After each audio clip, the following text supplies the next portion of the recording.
নমস্কার, আমি Debapriya Saha. Just diet চ্যানেলের আরো একটি ভিডিওতে আপনাদের সবাইকে স্বাগত। বর্ষাকাল কিন্তু ইতিমধ্যে চলে এসেছে, আর সেই জন্য বাজারে কিন্তু ইলিশ মাছের ছড়াছড়ি প্রায় লেগেই পড়েছে। আর বাঙালি হয়ে আমরা ইলিশ মাছ খাবো না সেটা কিন্তু কখনোই হতে পারে না। সেই জন্য যারা নন ভেজিটেরিয়ান রয়েছেন আর যারা মাছ খেতে খুব পছন্দ করেন তারা কিন্তু ইতিমধ্যেই ইলিশ মাছের বিভিন্ন রকম প্রিপারেশনস বাড়িতে বানিয়ে খাওয়া শুরু করে দিয়েছেন।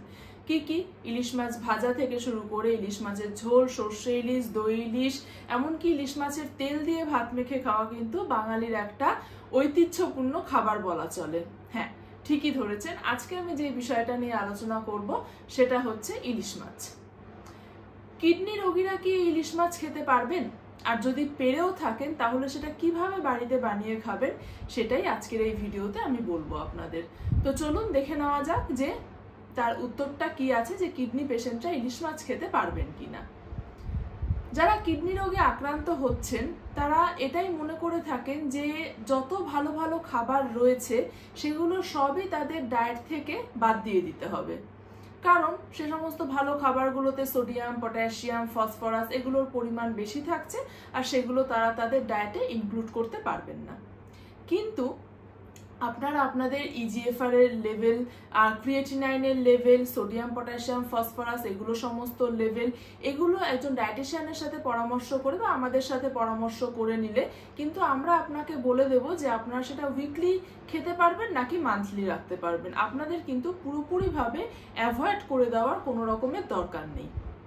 সেই জন্য যদি আমি ইন জেনারেল বলে থাকি তাহলে যদি স্টেজ অনুযায়ী বলা হয় তাহলে উদাহরণস্বরূপ বলা যেতে পারে যে স্টেজ 1 এবং 2-তে যে সমস্ত কিডনি পেশেন্টরা রয়েছেন তারা, আর যাদের আপনার ইলেকট্রোলাইটস লেভেলটা ঠিকঠাক মতন রয়েছে, তারা কিন্তু উইকলি একবার করে এই ইলিশ মাছটাকে রাখতেই পারেন।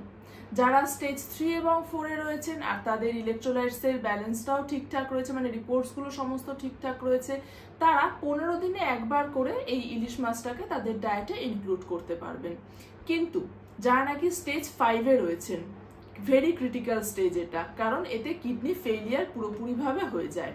এই স্টেজ 5-এ যারা আছেন তাদের ডায়ালিসিসও শুরু হয়নি, আর তাদের যদি ইলেকট্রোলাইটসের রিপোর্ট ঠিক থাকুক বা আপনার অ্যাবনর্মাল থাকুক তাহলেই কিন্তু আপনারা এই ইলিশ মাছটাকে আপনাদের অ্যাভয়েড করতে হবে। স্টেজ 5-এর আরেকটা ক্যাটাগরি থাকে যাদের ডায়ালিসিস চলছে। যদি আপনার ক্ষেত্রে ডায়ালিসিস চলে থাকে তাহলে আপনি ডে বিফোর ডায়ালিসিস, মানে ডায়ালিসিসের আগের দিন ইলিশ মাছটা খাবেন, দেন পরের দিন আপনি ডায়ালিসিস নিয়ে নেবেন। হ্যাঁ, অবশ্যই সেদিনকে কিন্তু পটাশিয়াম ফ্রি ডায়ালিসিসটা আপনাকে নিয়ে নিতে হবে। এবার আসা যাক এই ইলিশ মাছটা আমরা কেন খেতে বারণ করে থাকি। কারণ এতে সোডিয়াম, পটাশিয়াম, ফসফরাস এর পরিমাণটা পার 100 গ্রাম ইলিশ মাছে একটু বেশি থেকে থাকে। অ্যাজ পার আইএফসিটি ডেটা যেটা বলছে, সোডিয়ামের পরিমাণ পার 100 গ্রাম ইলিশ মাছে 80.8 mg থাকছে, পটাশিয়ামের পরিমাণ থাকছে 341 mg পার 100 গ্রাম, আর ফসফরাসের পরিমাণ থাকছে 278 mg পার 100 গ্রাম।